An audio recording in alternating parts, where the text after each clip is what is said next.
Hello, this is your Project 1 overview video. I'd like to start this video by showing you where you can find your Project 1 assignment prompt. There are two locations to find the Project 1 assignment prompt. One is on the left-hand side of the page under Major Assignment Prompts, and the second location is under your Project 1 Week 3. I'm going to go ahead and access the Project 1 assignment prompt through my Week 3 checklist. Now that I have the Project 1 assignment open, I'll go ahead and give you an overview, and at the end, I'll show you some examples. So to start, I want to point your attention to the first line of the introductory paragraph. This line reads, "This assignment will consist of a compilation of multiple documents." What this means is that you're going to be creating multiple documents and synthesizing them in one location. To better understand this, scroll down with me to the first part of the assignment.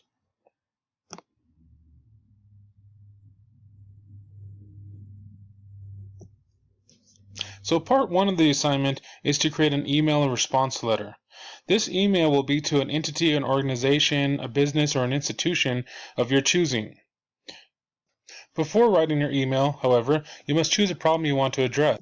So to recap, you must first choose an audience and a problem that you would like to address. I'd like to point out that this problem doesn't have to be a serious or even a real problem. Students in the past have chosen to work with zany topics such as finding scholarship opportunities for redheads or improving working conditions for stormtroopers from the movie Star Wars.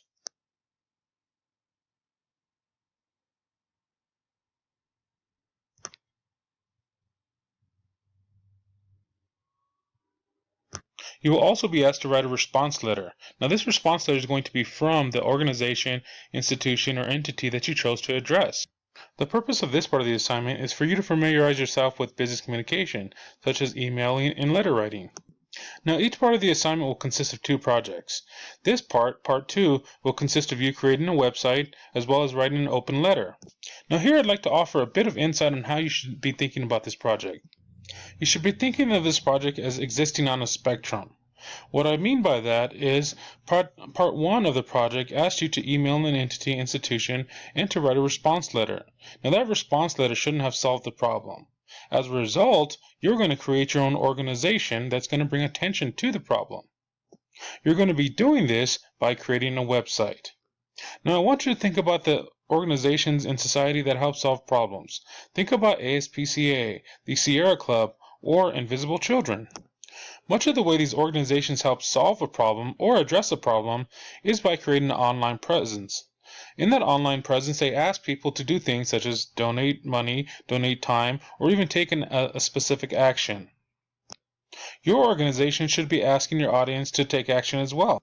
So let's go ahead and move on to your open letter. Now an open letter is a letter that's typically sent to a media outlet. Now this letter is addressed to a specific recipient, but the expectation is that it will be read by the public. For this part of the assignment, you should be thinking about how to address multiple audiences. Yes, you are addressing a specific recipient, but because the public will be reading this letter, what will they need to know? Let's go ahead and move on to part 3 of the assignment. Part 3 of the assignment consists of a brochure and a poster. Both of these assignments should help you start thinking about document design. Your brochure should be used to publicize your organization, while your poster will publicize a specific event. Let's go ahead and move to the last part of the assignment, wrapping it up. Okay, so you've created multiple documents. You've created an email, you created a response letter, you created a brochure, and you created a poster and an open letter. So all these should end up inside of your website. However, you shouldn't think of your website as a repository for all these documents. Remember, your website is the online presence for your organization. You should be thinking about how you're going to include all these documents and how they're going to make sense to the reader. Thus, you should be thinking about how you're going to contextualize your documents, as well as how you're going to create tabs that help guide your reader to those specific documents. Let me go ahead and pull up a website of a past student. This website was created to help stormtroopers. This organization was created to help improve working conditions for stormtroopers. The first thing I want to point out is that this student did a great job grounding his reader in the purpose of the website. Notice the About the Movement tab. In that tab, he offers his reader some background information about the problem he tried to address. That tab would be a great place to include your email and response letter to show your audience how the organization was started. I also want to bring your attention to the Media and Events tab. In this tab, this student chose to include his poster. What you'll find is that there are many ways to synthesize your material inside of your organization's website. However, one thing that you must keep in mind is how is your audience going to interact with your website? What are their expectations? What do they need? You should keep all this in mind when you're synthesizing your material within your website.